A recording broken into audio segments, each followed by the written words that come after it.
Começa agora na Universitária o Intercampus. Eu sou Ana Flávia Pereira e você pode acompanhar nossa programação pela frequência 870M, pela internet no site radio.ufg.br e no aplicativo Minha UFG. De segunda a sexta-feira, o Intercampus vai ao ar às 11h30 da manhã e 5h30 da tarde. No final de semana, você pode acompanhar o programa no sábado, 2 horas da tarde, e no domingo, 10h30 da manhã. Neste Intercampus especial para o fim de semana, vamos acompanhar algumas das principais entrevistas veiculadas pelo programa. Profissionais que optam aí por fazer cursos de pós-graduação podem ter seus rendimentos multiplicados. Vamos conferir as informações na reportagem de Breno Zonta, da agência Rádio Web.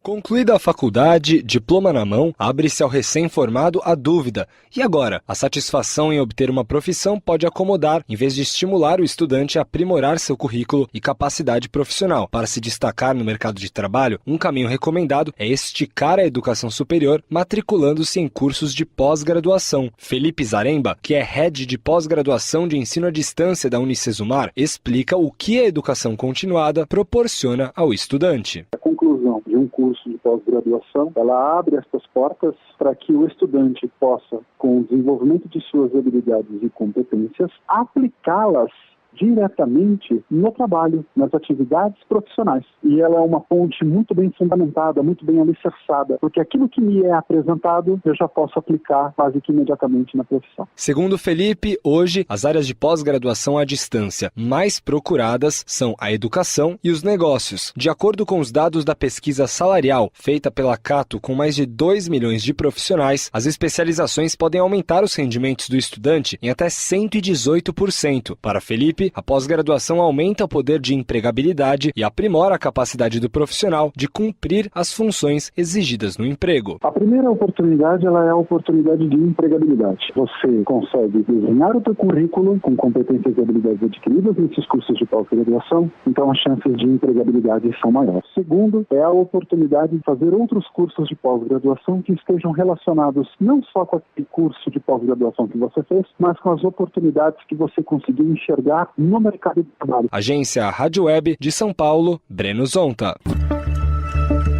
Ouça o Intercampus também pela internet no site da Rádio Universitária ou pelo aplicativo Minha UFG.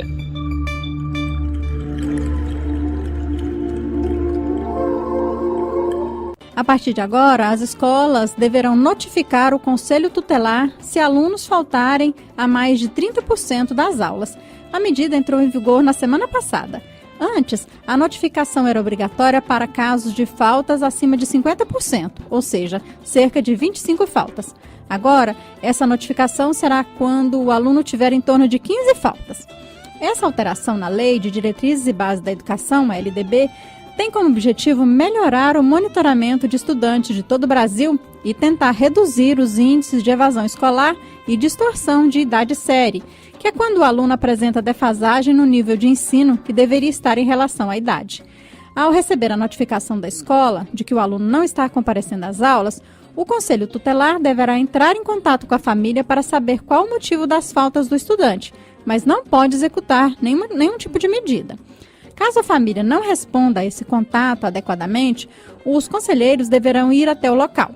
Se o problema não for solucionado, mesmo após as advertências aí do Conselho Tutelar, deverá ser feita uma representação judicial.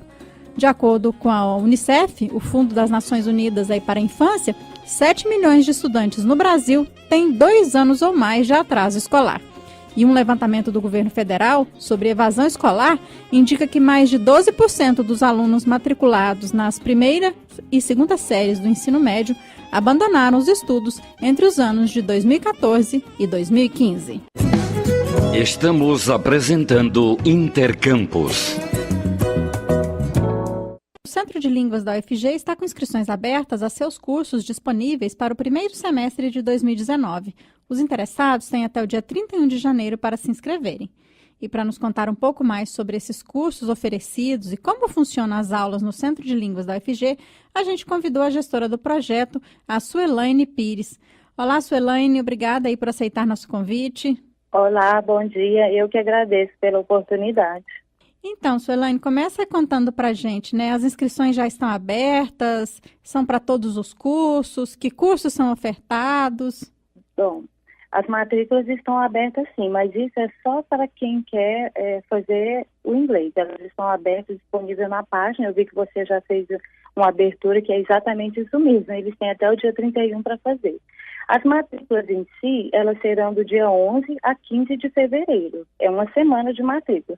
Porém, os 3 primeiros dias são só para os alunos veteranos já da casa, né? E os demais dias, a quinta e a sexta, são para os alunos novatos. E os cursos que a gente tem oferecido agora no momento é o alemão, o espanhol, o francês, o inglês, italiano e mandarim. No caso, esses cursos são só para quem está começando ou quem já está num nível mais adiantado também pode ingressar? Como que funciona? Pode sim. Pode sim. Ele pode fazer, esses que já têm uma noção da língua, né, que já tem o conhecimento do idioma, ele pode fazer a prova de nível, né? Essa prova, ela é avaliada por uma prova escrita e por uma prova oral. Ele entra na nossa página e dá uma olhada no conteúdo programático e ele sugere que nível que ele consegue fazer essa prova. E o professor avalia ele com a prova escrita e oral, se ele tem condição de entrar no nível que ele indicou, se ele pode avançar o nível ou se ele também tem que voltar a algum nível, porque isso acontece, né?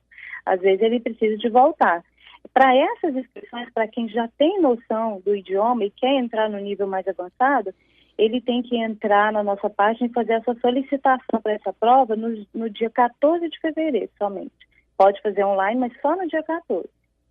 E as provas acontecem na sequência.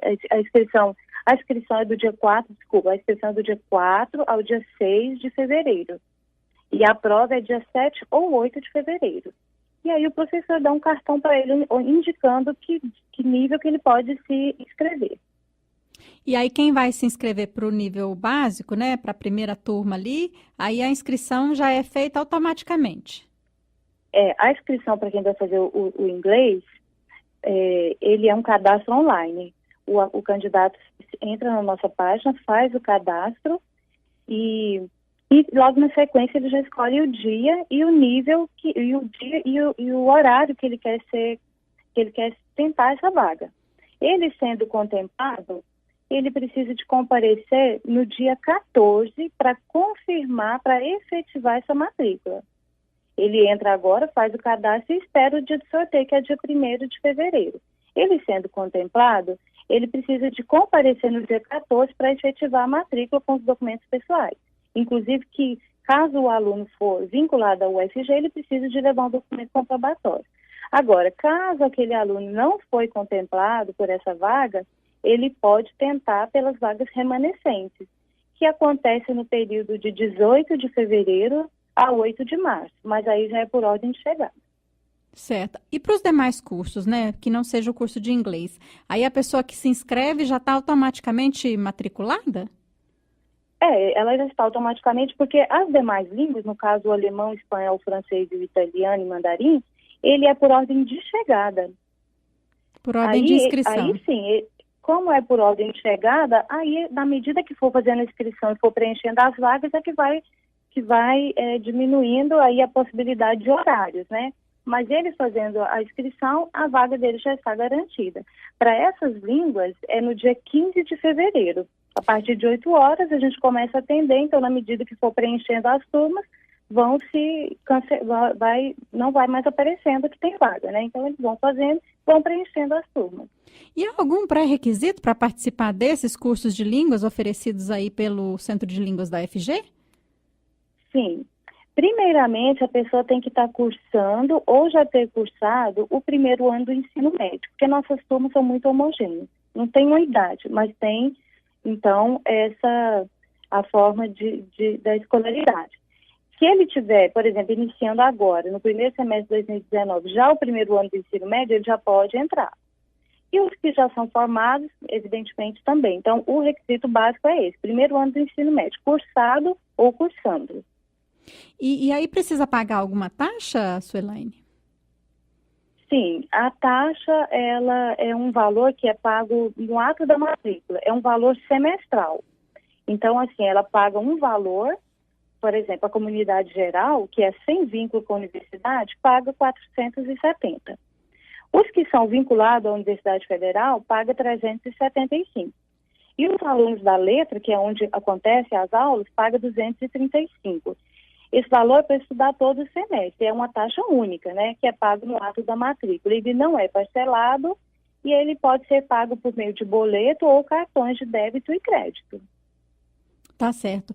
E como é que são essas aulas no Centro de Línguas? Quem são os professores? Como é que funciona na prática? Bom, são duas perguntas, eu vou por partes, tá? Tá certo. Os professores são, na maioria, são alunos da letra mesmo, da Faculdade de Letras. E eles são supervisionados por meio dos professores da Faculdade de Letras, né? Eles são continuamente acompanhados na formação. Para eles entrarem, eles passam por um processo seletivo e uma capacitação de 6 meses, só entram no semestre seguinte. Então, eles formam os grupos e são supervisionados pelos professores. Aí, dando a formação que eles precisam, que é tanto no aspecto linguístico quanto no aspecto da metodologia, né? E as aulas, você me perguntou sobre as aulas também, né? Sim. As aulas, elas são vistoriadas por esses professores e ela abrange toda a parte que precisa, que um aluno, né, para um curso de idioma, ele precisa. Eles têm, as aulas abrangem essas habilidades, são todas as habilidades que eles precisam, mas a abordagem maior é a comunicativa, né? Então, a qualidade, né, Suelane? Que é o que a gente foca, né? Então, Suelane, a qualidade, né, da formação que esses alunos do Centro de Língua recebem, ela está garantida, né? Sim, eles ficam ao longo de quase todo o curso quando não é o curso de capacitação, que é só para entrar, ele tem as jornadas pedagógicas, que eles estão sendo sempre capacitados pelos professores e supervisores da Faculdade de Letras mesmo, que aí já são formados, mestres, doutores, né? Eles tem toda esse acompanhamento de excelência. Tá certo. Quem quiser mais informações, Suelane, como é que pode fazer? Tem um site para acessar e ter todas essas informações? Tem. Nós temos um site, que é o cl.letras.ufg.br, além do Facebook, né? E pode estar entrando. Lá tem várias informações. Por exemplo, lá nós temos perguntas frequentes, que ela abrange mais, ela deixa lá mais claro. Às vezes tem uma pergunta que a gente, com o tempo curto aqui, mas lá tem várias informações ou perguntas que às vezes alguém tem a dúvida e ao ler ela já vai esclarecendo também. Tá certo. Suelane, muito obrigada por suas informações aqui à Rádio Universitária. Bom início de ano para você e para a equipe aí do Centro de Línguas da UFG. Eu que agradeço, né? Quero fazer umas considerações finais, só agradecendo mesmo a oportunidade de poder estar divulgando um pouquinho mais desse projeto, que é da Faculdade de Letras, né? Esse projeto de extensão, que hoje atende mais de 3 mil alunos, sob a coordenação do nosso coordenador, professor Alexandre Badim, e quero deixar uma dica aí para vocês. Comece um ano diferente, né? Comece fazendo um novo idioma. A gente espera por vocês. E muito obrigada pela oportunidade. Nós é que agradecemos. Essa foi a participação da gestora do projeto do Centro de Línguas da UFG, a Suelane Pires, que nos contou aí sobre as inscrições dos cursos e a importância aí da gente estudar um pouquinho de língua estrangeira, né? Com certeza. A gente faz um pequeno intervalo e volta já. O Intercampus volta já.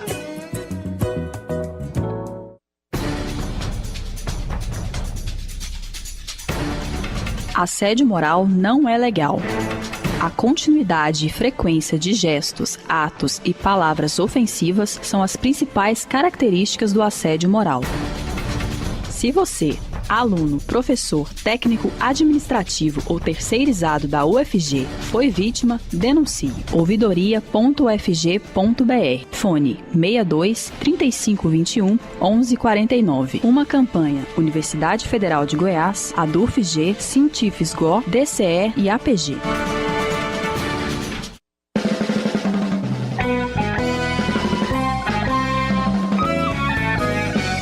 Então foi assim?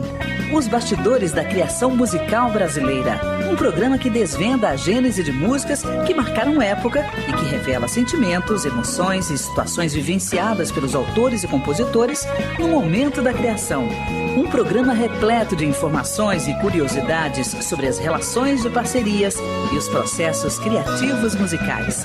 Produção e apresentação, Rui Godinho. Toda segunda, 14h, reprise no sábado, 19h.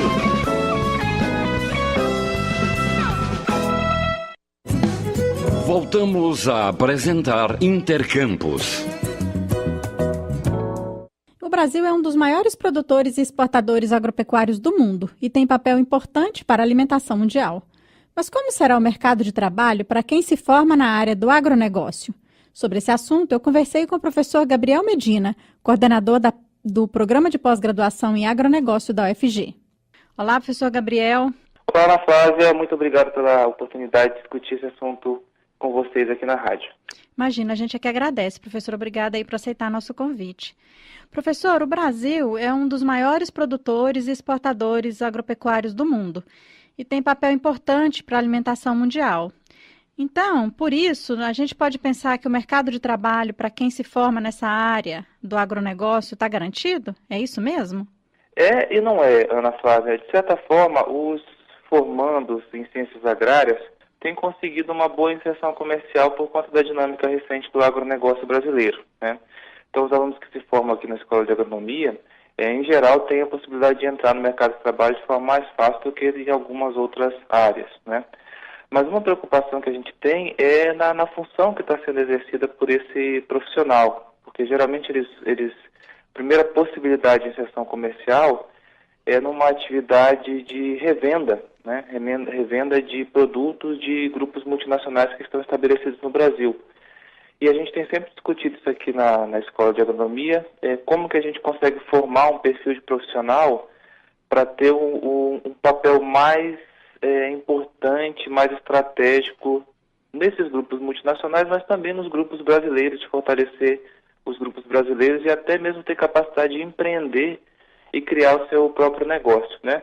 Então, sim, a primeira inserção no mercado de trabalho é menos difícil do que em outras áreas, mas uma inserção em um estágio mais avançado da carreira, num trabalho mais qualificado, é um desafio que a gente está tentando superar no momento. O professor já citou aí, né, alguns dos desafios, né? Mas eu imagino que esses profissionais, né, das ciências agrárias, eles enfrentam também outros desafios, né? Por exemplo, a questão do meio ambiente, a questão da sustentabilidade, né? O tema ambiental tem sido cada vez mais importante. O Brasil compete no mercado internacional, os países desenvolvidos têm interesse em continuar comprando do Brasil, mas estão muito preocupados com a origem dessa matéria-prima que o Brasil exporta para esses países desenvolvidos e o impacto ambiental que a produção dessa matéria-prima tem nos biomas aqui da América do Sul. Professor, não basta, então, formar um profissional que conheça, né, do agronegócio em si, das ciências agrárias, né? Ele precisa ter essa visão mais multiprofissional, né? Precisa sim.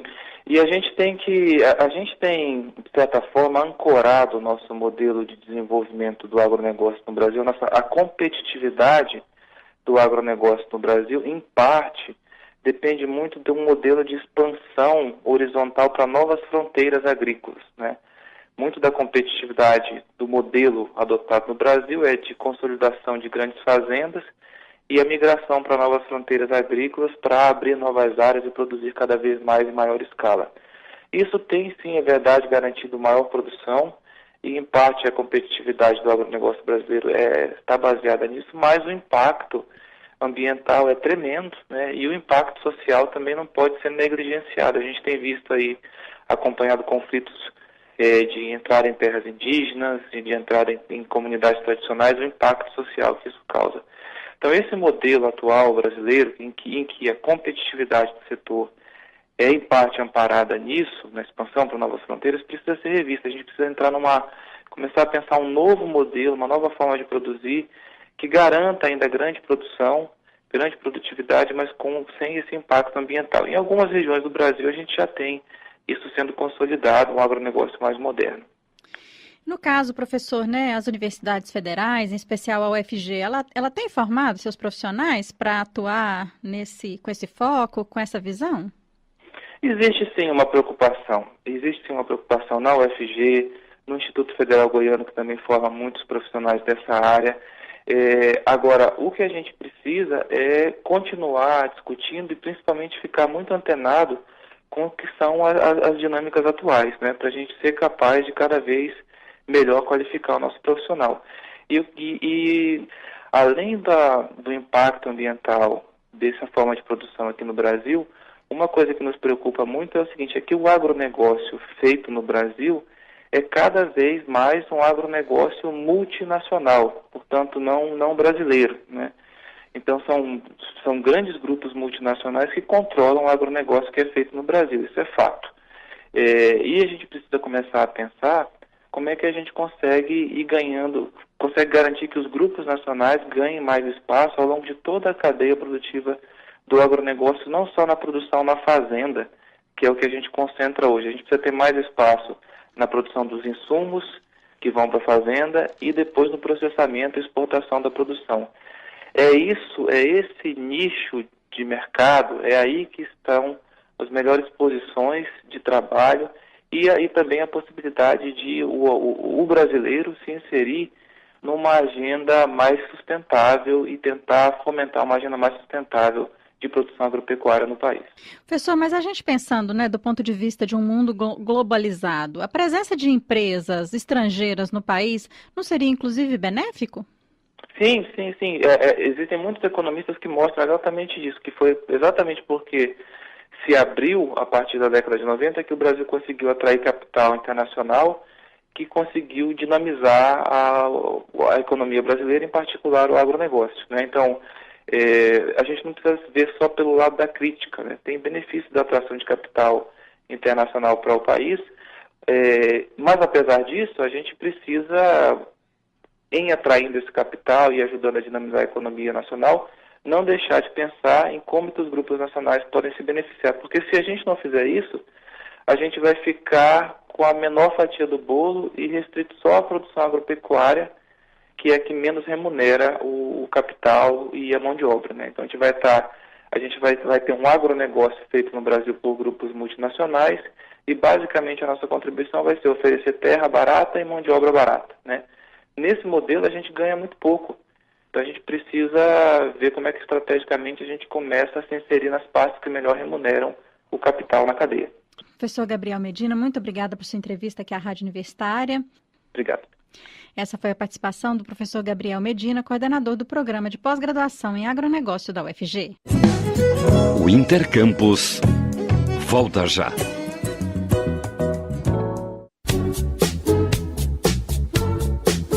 Jornal da 6.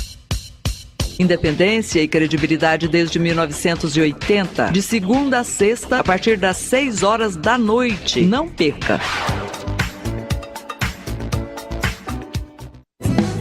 Voltamos a apresentar Intercampus. E os estudantes que fizeram aí o Enem em 2018, o Exame Nacional do Ensino Médio, já podem consultar suas notas. As informações são da Rádio Agência Nacional.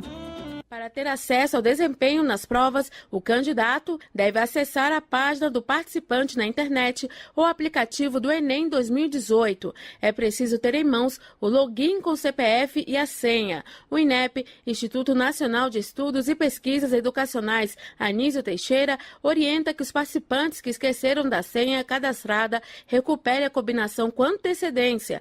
A recuperação da senha é feita na página do participante, no endereço enem.inep.gov.br/participante. Os resultados do Enem 2018 podem ser utilizados para acesso à universidade, desde que exista a adesão por parte das instituições de educação superior. Lembrando que para inscrição nos programas de acesso e financiamento da educação do Ministério da Educação, como SISU, ProUni e FIES, o participante deve informar a mesma senha cadastrada para o Enem e o MEC deve informar as datas para cada programa. Da Rádio Nacional em Brasília, Cariane Costa. E só não tem acesso às notas do Enem 2018 os estudantes que fizeram o exame como treineiros. Neste caso, os resultados só estarão disponíveis a partir do dia 18 de março. E com a nota do Enem 2018, o estudante pode concorrer a uma das 6.450 vagas oferecidas pela Universidade Federal de Goiás para 2019.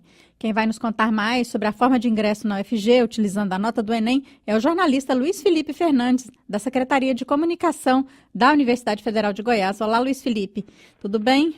Oi, Ana Flávia. Bom dia. Tudo bem? Pois é, um momento decisivo para os estudantes que agora têm acesso às notas do Enem e que agora tem que ficar atentos para se inscrever no Sistema de Seleção Unificada, o SISU. As inscrições começam no dia 22 de janeiro, que é terça-feira que vem, e vão até sexta-feira, dia 25. Nesse período, o sistema fica aberto de forma ininterrupta e o candidato pode escolher 2 opções de curso e universidade. Essas opções, elas podem ser alteradas até o último dia, sendo considerada válida a última inscrição confirmada. O site para fazer a inscrição é o sisu.mec.gov.br. Agora, é preciso ficar atento para algumas novidades no SISU desse ano. A partir de agora, se o candidato for aprovado em uma de suas opções de curso, na primeira ou na segunda, ele não será selecionado novamente. Então, um exemplo, um candidato escolhe como primeira opção o curso de medicina e segunda opção o curso de enfermagem. Se ele for aprovado em enfermagem, ele não tem mais a opção de continuar concorrendo para a medicina. E por falar nesse curso, no curso de medicina, vale dizer que uma das novas opções de curso aqui da UFG é medicina na Regional Catalão. E outra novidade, o curso de arquitetura e urbanismo da UFG agora está no SISU e não exige aquela prova de verificação de conhecimentos e habilidades específicas. Então, depois de escolher os cursos, Ana, o candidato vai esperar a divulgação do resultado da primeira chamada, que será no dia 28 de janeiro. Depois dessa divulgação, o estudante aprovado tem que confirmar a vaga pela internet. Se ele não fizer isso, ele perde a vaga. O estudante vai ter 4 dias para essa confirmação, 30 e 31 de janeiro, 1º de fevereiro e 4 de fevereiro. E se o candidato não for aprovado em primeira chamada, ele pode esperar as chamadas subsequentes. A previsão é de que a segunda chamada seja divulgada no dia 13 de fevereiro e a terceira no dia 18 de fevereiro. Então, para recapitular, para fazer a inscrição no SISU, o site é o sisu.mec.gov.br. Agora, todas as informações sobre o SISU na UFG, os cursos oferecidos, o número de vagas, está tudo detalhado no nosso portal, é só acessar ufg.br. A gente deseja, então, boa sorte a todos esses candidatos e na semana que vem a gente volta com mais informações da universidade. E mais algumas informações aí sobre as notas do Enem 2018. A nota máxima da redação, de 1.000 pontos, foi alcançada por apenas 55 alunos, dos mais de 4 milhões que tiveram a prova de redação corrigidas pelo Instituto Nacional de Estudos e Pesquisas Educacionais, Pesquisa Anísio Teixeira, o INEP. No Enem 2018, aplicado nos dias 4 e 11 de novembro passado, os candidatos escreveram sobre manipulação do comportamento do usuário pelo controle de dados na internet. Um dado positivo aí em relação à prova de redação é que houve uma grande queda no número de participantes com nota 0. No total, 112.559 candidatos tiveram a dissertação zerada. Em 2017, mais de 300 mil estudantes ficaram com nota 0 na redação. Segundo o INEP, os estudantes zeraram na redação principalmente porque a prova ficou em branco, porque houve fuga do tema ou porque houve cópia do texto motivador. O Intercampus Especial de Final de Semana fica por aqui. A todos, obrigada pela audiência e até amanhã.